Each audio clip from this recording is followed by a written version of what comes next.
I came for a family dinner, but they said, "We weren't expecting you, go away, loser." I said, "Okay, but only now you'll be paying sister's rent." They begged, but it's too late. I didn't want to go at first.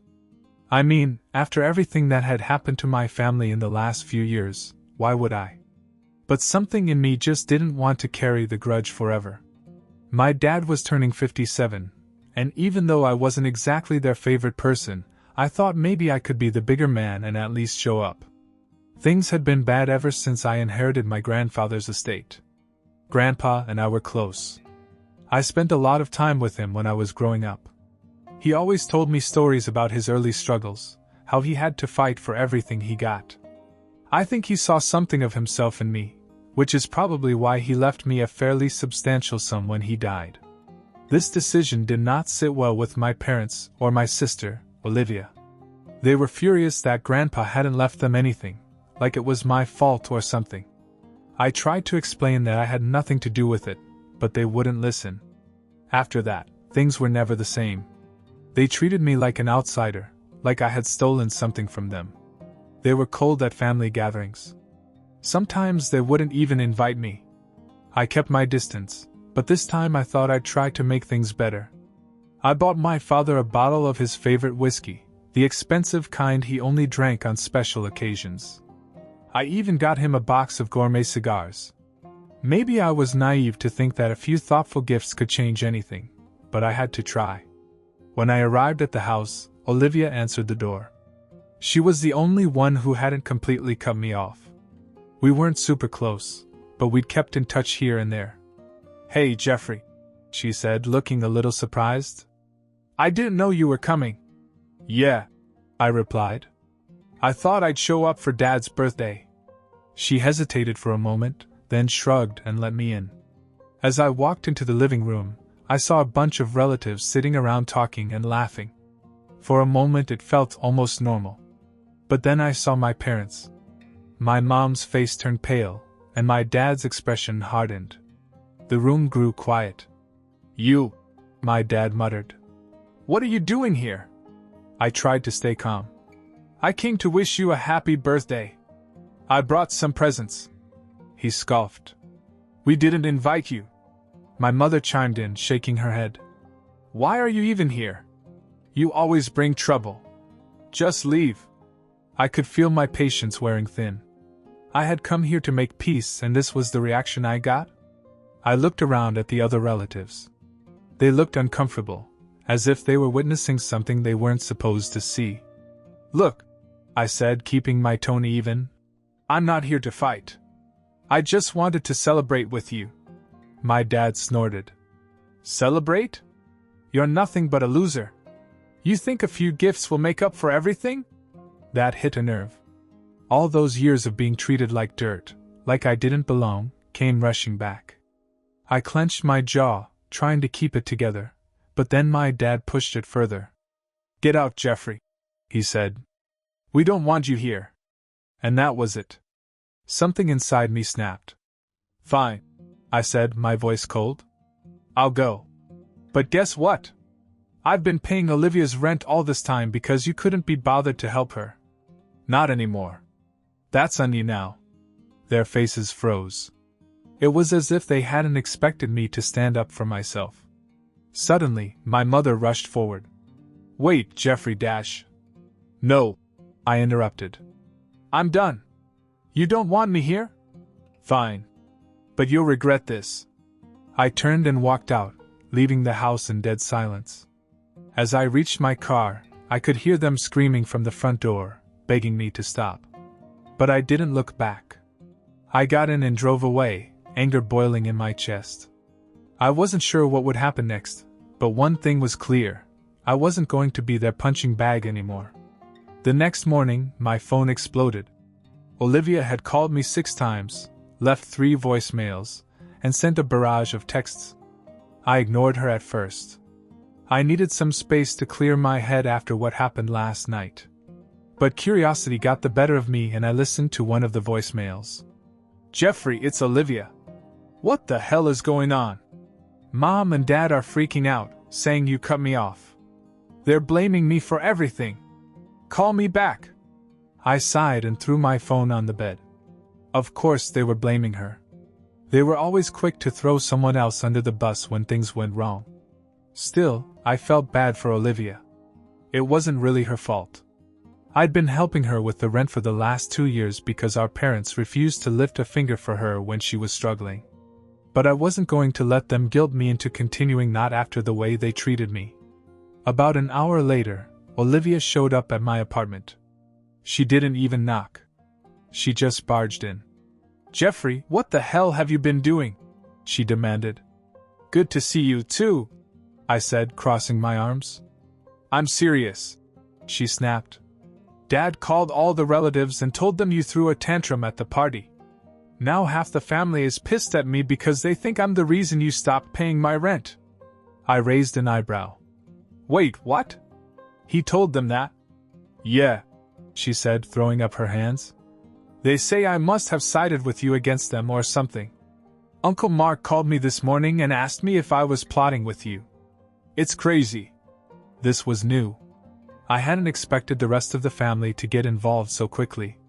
I leaned back against the kitchen counter and tried to take it all in. "Well, Olivia, I'm sorry you got caught in the middle," I said. "But I'm done being their scapegoat. They've treated me like crap ever since Grandpa's inheritance. They didn't even want me there last night. I'm not going to keep playing nice when all they do is insult me." She crossed her arms and glared at me. "They could have at least talked to me first. You know I need that money." "I know," I said, softening my tone. "But maybe it's time for them to take some responsibility. They're your parents too. Why should I be the one to keep you afloat while they sit on their hands?" Olivia didn't answer right away. I could tell she was torn. On the one hand, she knew I was right. On the other hand, she was caught between her loyalty to me and the pressure from our parents. Finally, she shook her head. "This is going to get ugly," she muttered. "I'm ready for it," I replied. And it did get ugly faster than I expected. By the afternoon, word had spread throughout the extended family. I got a call from my cousin Megan, who always liked to play the mediator. "Hey, Jeffrey," she said carefully. "I heard about the fight last night. What's going on?" I gave her the rundown, leaving out some of the harsher details. Megan listened quietly, then sighed. "You know they say you ruined the party, right? But honestly, a lot of people are on your side. Uncle Rob thinks Dad and Mom crossed the line, and Aunt Lisa told them off for the way they treated you." This was a surprise. Aunt Lisa usually stayed out of family drama, so for her to get involved meant she must have been really pissed. "Wow," I said. "Didn't see that coming." "Yeah," Megan said. "But Olivia called me earlier and she's pissed. I think she feels like you threw her under the bus." I rubbed my temples. This was turning into a full-blown family war. Part of me felt bad, but another part of me felt relieved. For once, I wasn't the only one facing their wrath. Maybe now they'd finally see how toxic our parents could be. Later that night, Olivia sent me a long text message. She accused me of being selfish and of abandoning her when she needed me the most. It stung, but I knew she was just lashing out under pressure. I didn't respond. 2 days later, things escalated again. My dad showed up at work. I worked at a downtown marketing firm, and I was surprised to see him standing in the lobby. He wasn't even trying to hide his anger. "We need to talk," he said bluntly. "I'm working," I replied, keeping my voice calm. "You can call me later." "No," he said. "We're doing this now." I sighed and walked him outside. He wasted no time laying into me. "You embarrassed this family," he said. "Do you realize how many people are turning against us because of your stunt? You think you're better than us now, don't you?" "Better than you?" "No," I said. "But I'm not going to let you treat me like dirt anymore. I came to your birthday out of respect, and you threw it back in my face." His eyes narrowed. "You think you're entitled because of Grandpa's money. Without him, you'd have nothing. That's rich," I shot back. "You're the one who's bitter about not getting a share. This isn't about respect or family. It's about control." He didn't respond right away, but I could see the anger in his eyes. Finally he said, "You're going to regret this, Jeffrey." "No," I said firmly. "You are." He stormed out without another word. As I watched him go, I realized this was far from over. But for the first time in years, I felt like I was finally standing my ground. A few days later, I started hearing about the fallout from other relatives. Aunt Lisa called to vent about how my dad had gone around trying to turn the whole family against me. Apparently, he told everyone that I had betrayed the family and cut off Olivia to punish them. But to my surprise, some relatives didn't buy the story. Uncle Rob had told my dad bluntly, "You treated Jeffrey like garbage. Didn't you expect consequences?" Lisa said several others were starting to see through the act, too. They remembered how distant my parents had become after the inheritance fiasco. Some of them were now quietly siding with me. But not everyone was supportive. Olivia had gone all in on our parents, and she didn't hold back. She posted this passive-aggressive rant on Facebook that everyone knew was aimed at me. "Family is supposed to be about support, not conditions. Some people think they can just walk away when it's inconvenient for them. Must be nice to live with no responsibilities. Some of us aren't so lucky." It took every ounce of self-control not to shoot back. I could feel my phone buzzing with messages from cousins asking me what was going on. The drama was spreading like wildfire, and I was caught in the middle. Later that evening, Olivia showed up at my house again. This time she looked more tired than angry. She didn't even bother with pleasantries. "Can we talk?" she asked. I nodded and let her in. She sank down on the couch and sighed. "This whole thing is a mess, Jeffrey. I have people calling me a traitor, others saying I'm too dependent on you.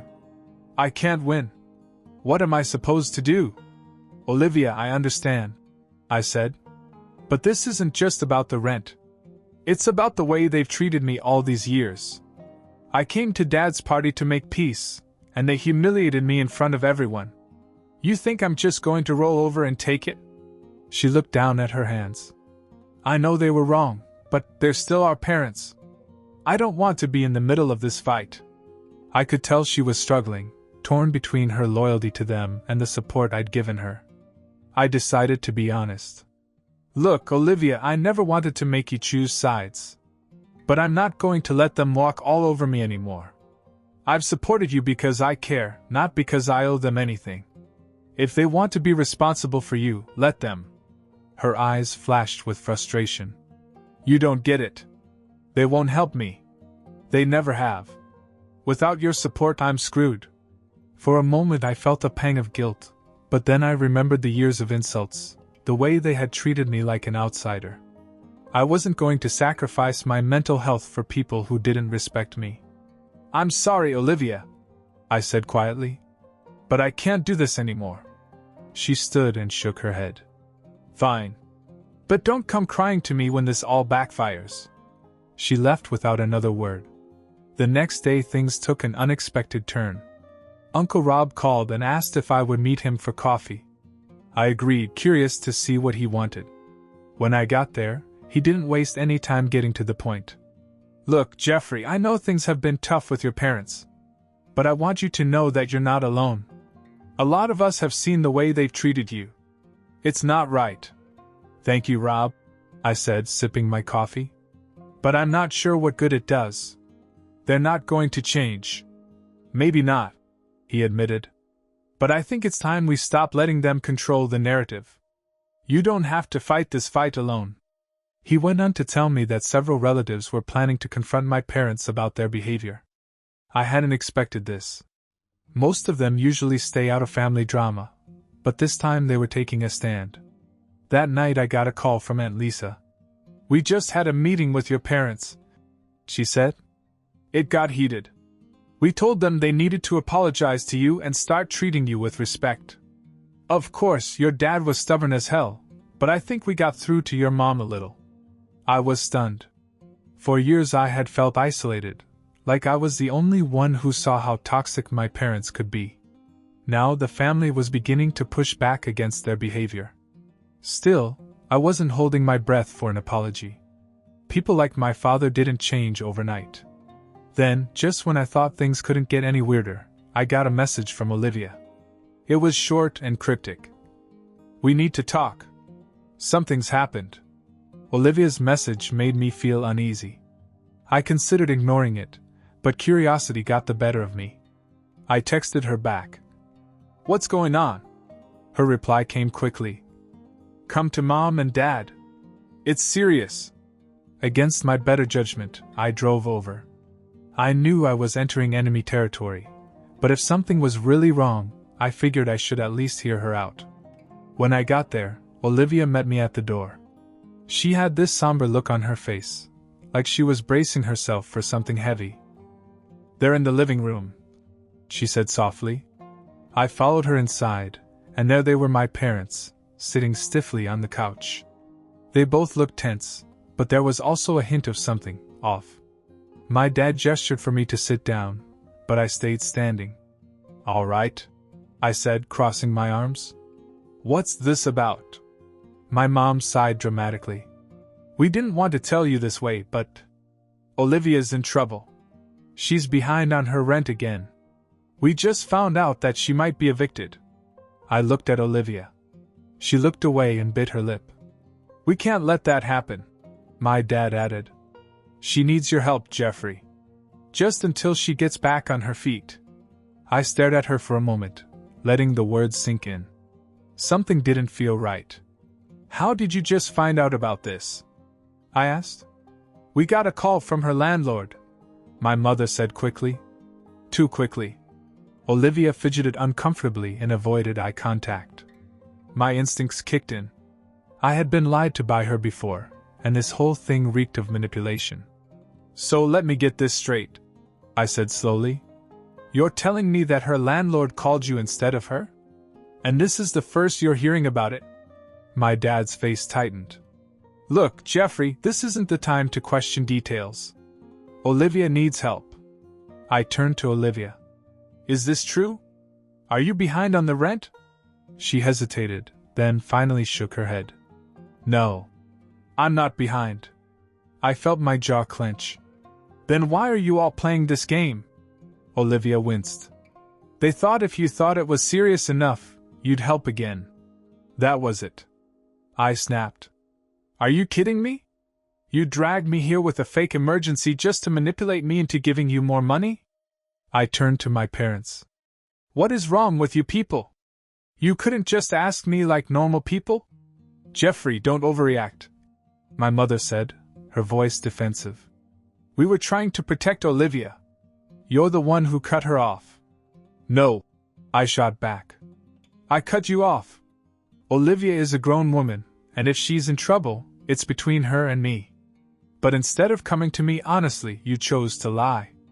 And you wonder why I want nothing to do with you?" I turned to Olivia. "You went along with this?" She looked embarrassed. "You pressured me. I didn't know what else to do." "Well, congratulations," I said bitterly. "You all just made things 10 times worse."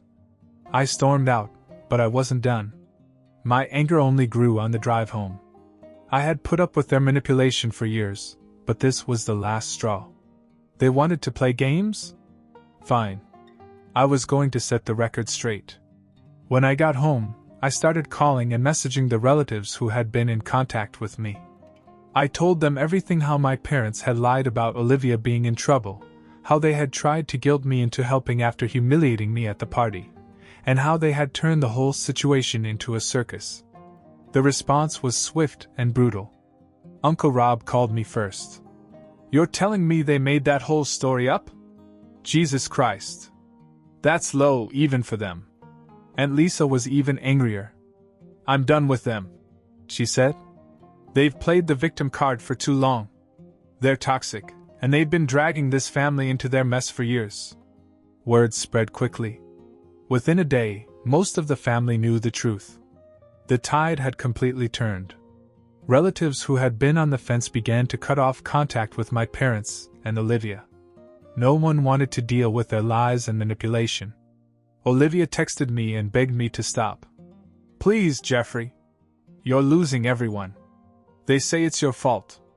"My fault?" I replied. You brought this on yourself. For the first time in years, I felt I had real support. The family finally saw what I had been dealing with all along. My parents and Olivia tried to do damage control, but it was too late. No one bought their excuses anymore. It was strange. I had felt like the black sheep for so long, but now I wasn't the outcast anymore. My parents were. And frankly, it felt like justice. A week later, the fallout was complete. My parents had tried to rally support from the rest of the family, but it hadn't gone the way they'd hoped. I heard from Megan that they had even reached out to some of the more distant relatives, people they hadn't spoken to in years, to ask for sympathy. They called Aunt Marie, Megan said with a laugh as she filled me in. You know, the one who never puts up with anybody's nonsense? Apparently your dad gave her some sob story about how you turned everyone against her. She told him, maybe if you weren't such a control freak, your family wouldn't hate you. Then she hung up on him. Hearing that was more satisfying than I'd like to admit. But the real shock came when I found out that they were trying to get help from Uncle Peter, the rich one who lived out of state. Peter had always been somewhat neutral when it came to family drama, but he wasn't naive. He saw through my parents' games years ago. I found out later that when they called him, he didn't hold back. Peter told them straight out. Megan explained. Don't call me again. I'm not wasting my time with your theatrics. It was brutal. One by one, every lifeline they tried to grasp turned to dust. The people they once controlled had finally had enough. By the end of the week, my parents were virtually isolated. Olivia tried to reach out to a few cousins, but none of them were interested in getting involved anymore. The whole family had cut her off. They're done. Rob told me. No one wants to deal with their drama. It's just them now, Mom, Dad, and Olivia in their little kingdom of misery. I almost felt sorry for Olivia. Almost. She had chosen to side with them and enable their lies. Now she was stuck on their sinking ship. A few days later, my father actually called me. I debated ignoring it, but decided to answer. I was eager to hear what he had to say.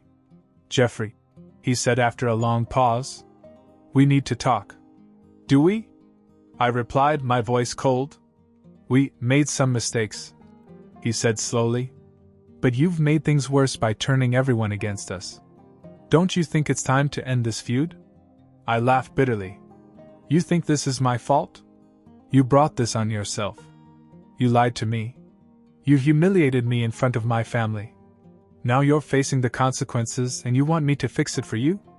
Jeffrey, please. We're still family. Funny, I said.